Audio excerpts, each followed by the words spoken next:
The best thing you can do to convince people is to create a success story. Once that design partner really took flight and started to go out and win deals in the open market against incumbents, that was what really started to turn heads and make people think like, oh, okay, a payroll product built on infrastructure versus built in-house kind of like doesn't matter to the end consumer, right? Because we're seeing the first success stories.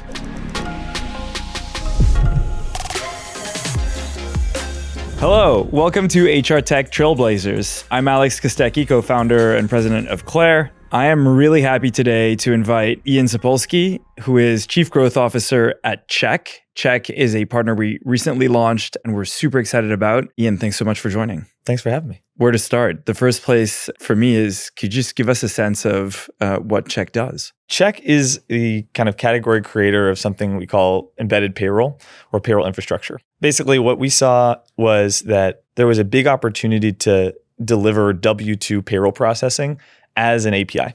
So think like a Stripe-like product or a Twilio, or even what AWS has done for data centers. We wanted to take the complicated process of running a payroll end-to-end for a W-2 employee, including tax calculation, tax remittance to federal, state, and local agencies, and then tax filing, and bundle that all up into an API that other developers could build on top of. This is not something that had been done prior because W-2 payroll is way harder than just like paying someone for a contractor payment or paying someone for a good or service on a credit card.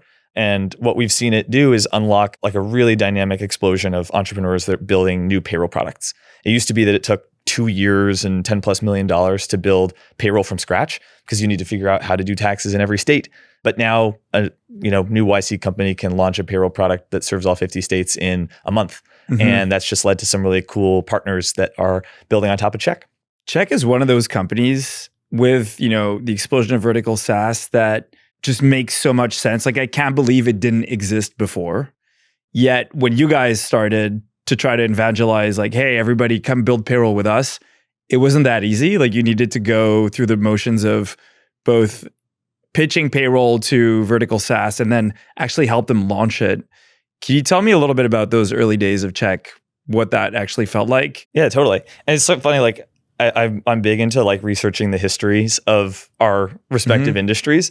And so like, yes, getting people to conceptualize payroll as infrastructure was hard. It was also hard for the founder of ADP back in like the 1950s to convince people that even outsourcing payroll in the first place would be a good idea. It took like 10 years for that sort of concept to take root. Now everyone thinks like, yeah, of course I'm going to pay a company to do my payroll. Early days for us, we were just looking around and looking at the companies that were doing payroll that were more modern and seeing the great lengths that they had to go to. We're looking at like a Toast, for example. A Toast does payroll, but in order to get into payroll, they had to buy a payroll company, tens of millions of dollars, and then like a multi-year integration. You looked at others that were doing really kind of laborious in-house builds.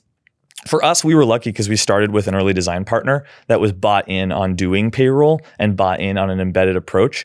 But candidly, like in these platform businesses, the best thing you can do to convince people is to create a success story. Right. And so once that design partner really took flight and started to go out and win deals in the open market against incumbents that had built in a vertical way, not an embedded way, I think that was what really started to turn heads and make people think like, oh, okay, a payroll product built on infrastructure versus built on in-house kind of like doesn't matter to the end consumer, right? Because we're seeing the first success stories. So finding a design partner like that in the earlier days of a company means you're finding the partner that sort of feels the most the pain that you're trying to solve because they need to bear with your figuring it out on as you build it. So tell me, why did they really, really need Check versus finding another way to have payroll? So there's a couple of companies that I could talk about here, but I'll just talk about Homebase as a representative example. This is a time and attendance and scheduling software platform for mostly like small businesses under 20 employees. Used by a lot of restaurants. Used by hundreds of thousands of businesses, millions of people. And I think this was an acute problem for them because on their platform, like one of their top requests were payroll data exports. So like CSVs that their platform would have to generate that then their users were taking and sort of manually uploading to whatever payroll platform they were using. Because Homebase has all the information that you need to get to gross wage, but none of the capability that you need to get from gross wage to net, which is tax calculation, and then all the downstream things that have to happen in payroll from that. So the Homebase founder, this guy named John Waldman, is looking at this and he's like, all right, so one of our top feature requests is just essentially maintaining better integrations with like the QuickBooks and the Gustos of the world. And also like, we're not really getting the full value of that customer relationship. They're getting like maybe referral fees when they route customers to those platforms, but like payroll processing itself is a meaningful business line with a lot of add-on and payroll adjacency services that come with it, like an earned wage access, which we'll get to. But they were like, all right, what can we do to sort of own this customer relationship? Keep the customer on our platform for longer, actually turn this sort of source of pain for our engineering team and these integrations into a revenue stream.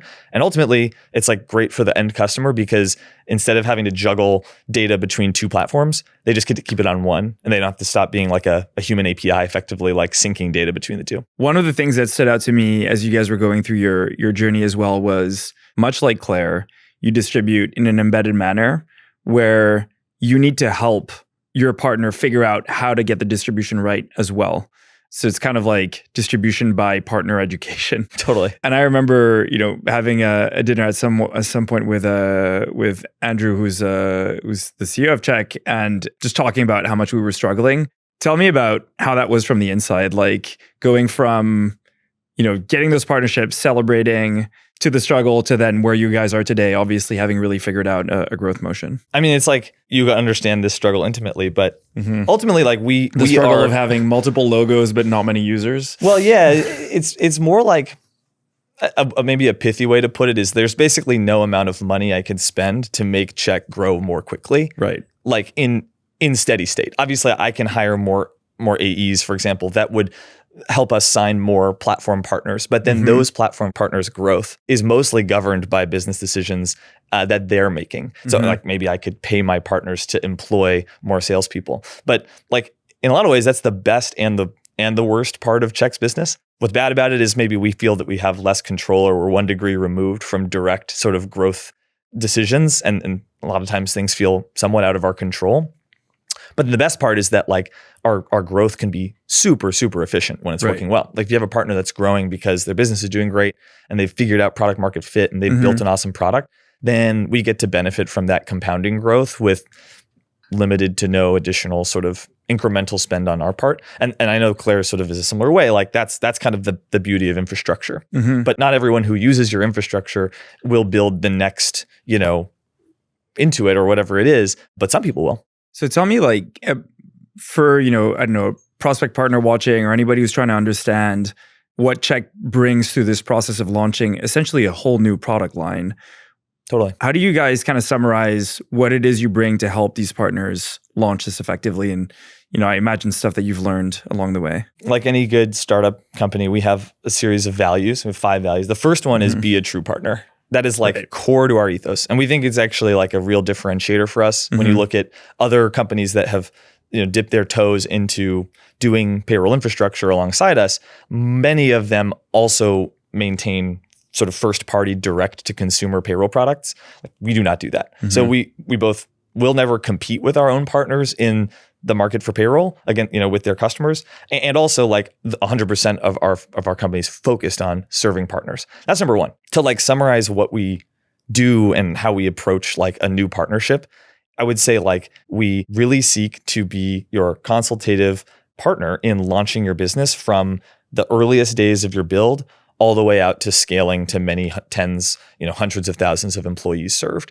That means that during that build phase, we've written dozens of like playbooks, like documents that are basically like, hey, we've built like 80 plus payroll products before. Here's what they look like. Here's the wireframes for every screen that you need to have. Here are common mistakes that people make when they go to launch, like forgetting about billing or something. Like basically every time a partner hits a snag, we're able to reincorporate that learning into like materials that we share with our next cohort of partners, with the ultimate goal for us of always bringing down the time to launch for any new partner that signs a contract. That's just sort of an engine that exists inside Check that's constantly churning.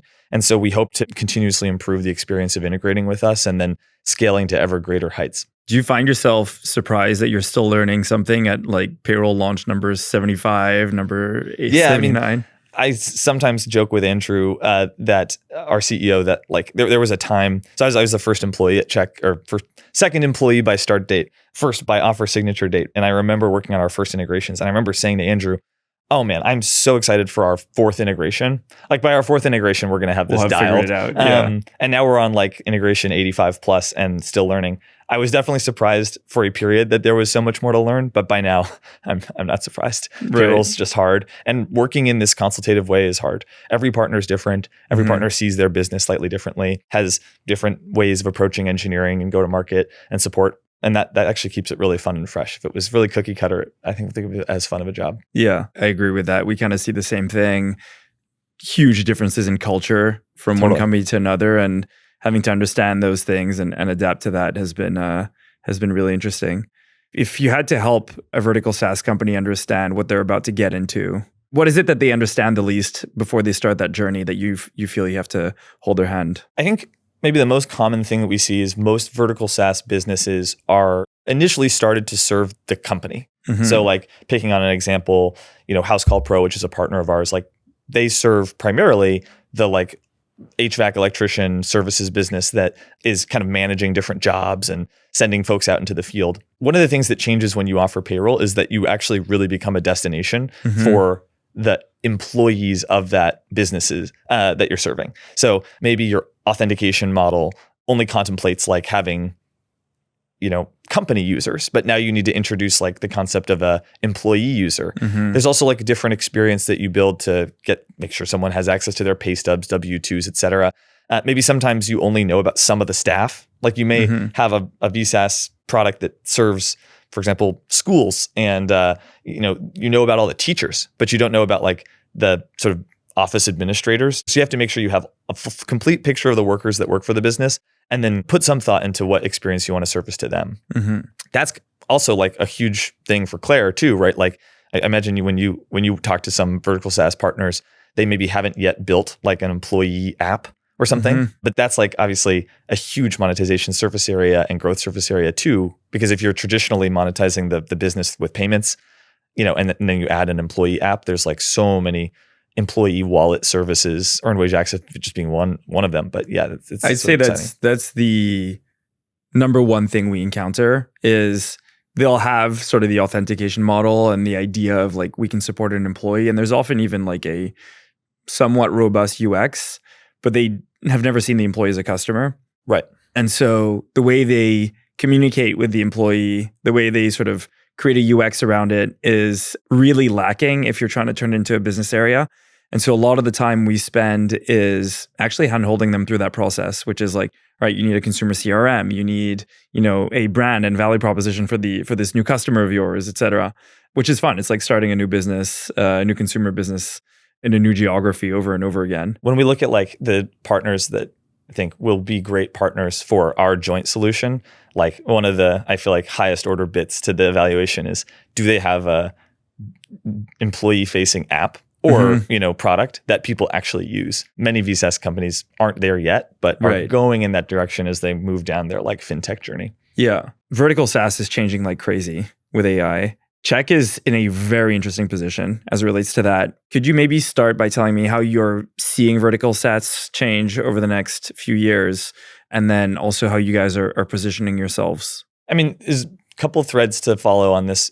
Maybe the first and most macro is like the cost of new software is dropping. And that's like great for infrastructure providers generally. More entrepreneurs writing more code and, essentially industries changing more quickly leads like incumbents to be generally on the defense, and like new entrants and startups to be more in a sort of position of disruptive advantage. The other thread to pull on is like, well, like how are the interfaces changing, and why is Check uniquely positioned to grab a hold of that? And I think like generally what's happening is people are moving away from humans using software to achieve a specific task to humans telling agents to leverage tools at their disposal to complete those tasks. And when you think about what Check has built, it is a API fundamentally for process all the things you need to do to process, W-2 payroll end to end, including onboarding, ongoing maintenance management, even termination. And agents are really good at using APIs. Whether they're wrapped in an MCP or not, sort of irrelevant. Like agents are great at using APIs. And when I look at like the incumbent payroll providers in the space, most of their sort of functionality is like stuck in the browser. Right. Now, like agents, sure, will use browsers, already do, but like I just think that when you're talking about what does it mean for like an agent to run payroll on your behalf, they're going to trend toward solutions that start at that sort of infrastructural level and give them access to everything in formats that they can understand really well, which are APIs. So like what that means is our partners, I think, are going to get first to market or faster to market with AI-enabled support experiences that let agents plug directly into our API to take action on their behalf.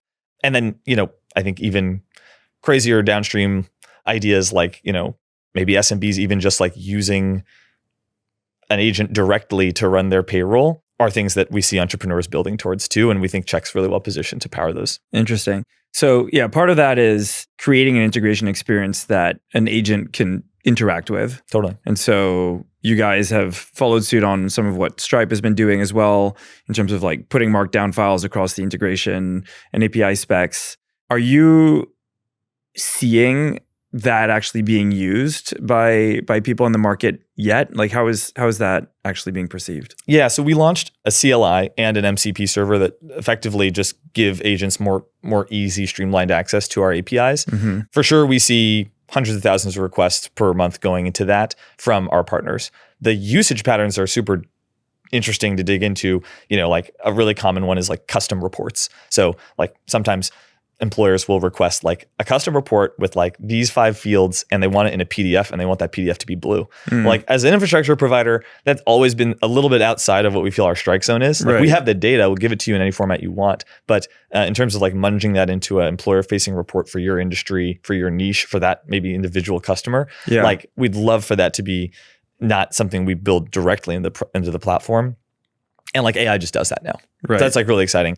In terms of like building the products, I think there's also just a great opportunity there. Like we see people using our MCP to populate the sandbox environment with dummy data, exercise specific edge cases and tax calculation. Just instead of having to like do manual work to set up like a company in North Dakota, you just like ask the agent to do it. And it's really good at that. So those are some of the like early use cases, but yeah, we see partners adopting these tools because they're all looking for how can I connect my agents to the places where work is being done.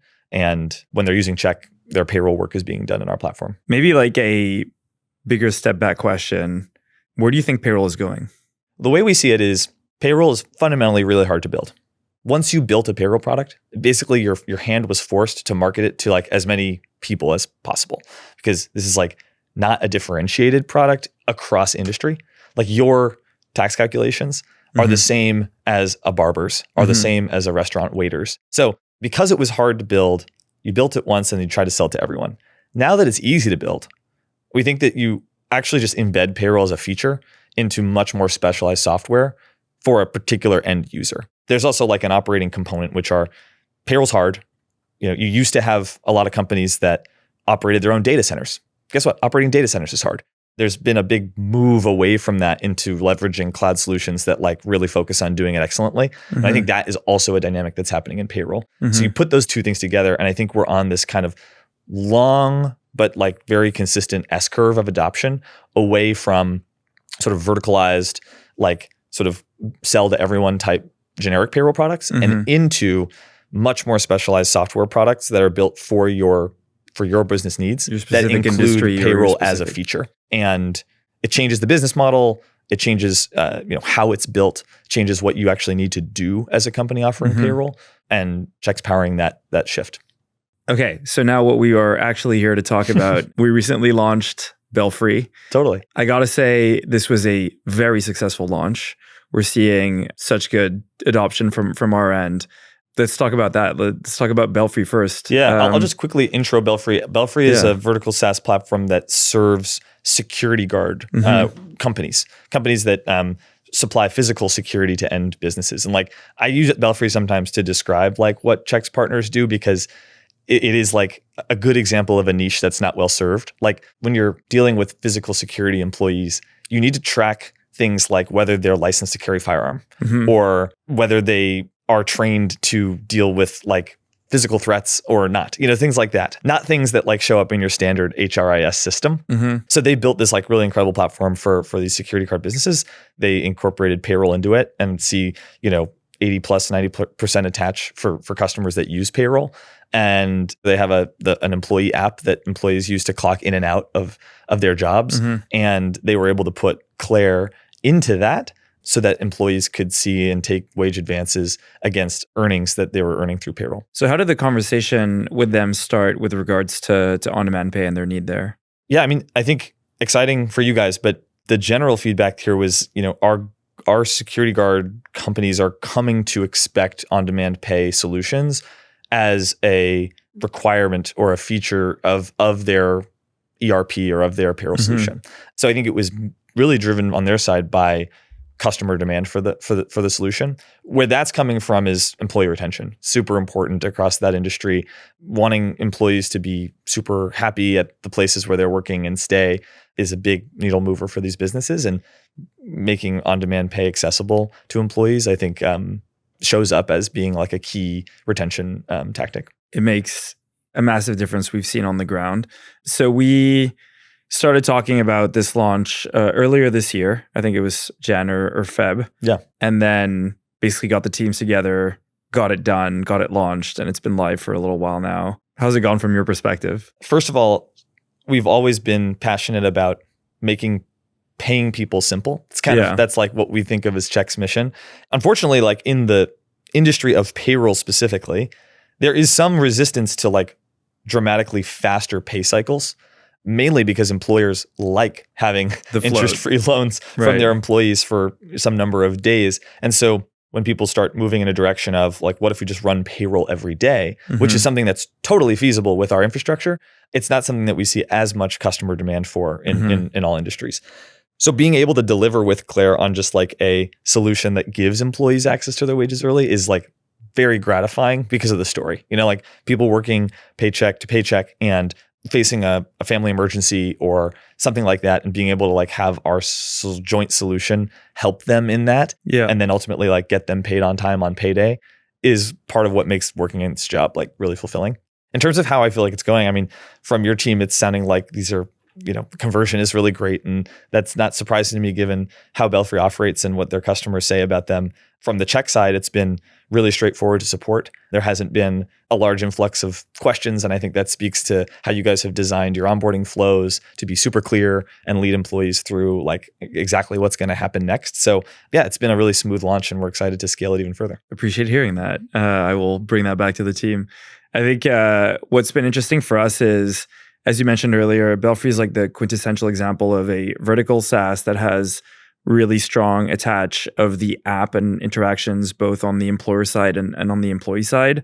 They're kind of the perfect partner to be launching financial services with. And the fact that they also have that engagement with time and attendance has really helped sort of keep employees in the app. But yeah, I think we've seen north of 50% of people interact with the feature in some way, and a huge portion of them coming back regularly to kind of smooth their income. So yeah, it's been pretty interesting to see.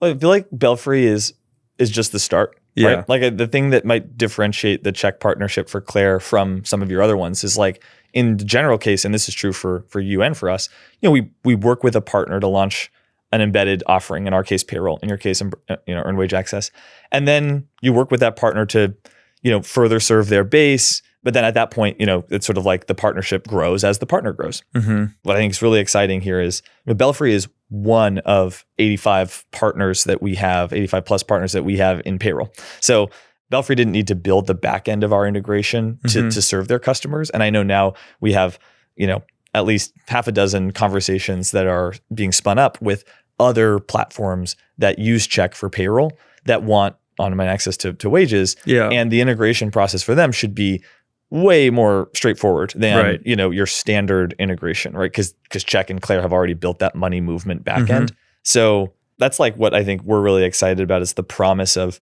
scaling this partnership out sort of to the whole portfolio, so to speak. So I think that's an exciting one too. Really cool. Well, Ian, thanks so much for coming and sharing all these stories. Once again, so excited for what we're building together and all the remaining launches we have to come. So yeah, thanks a lot. Yeah, thank you for having me.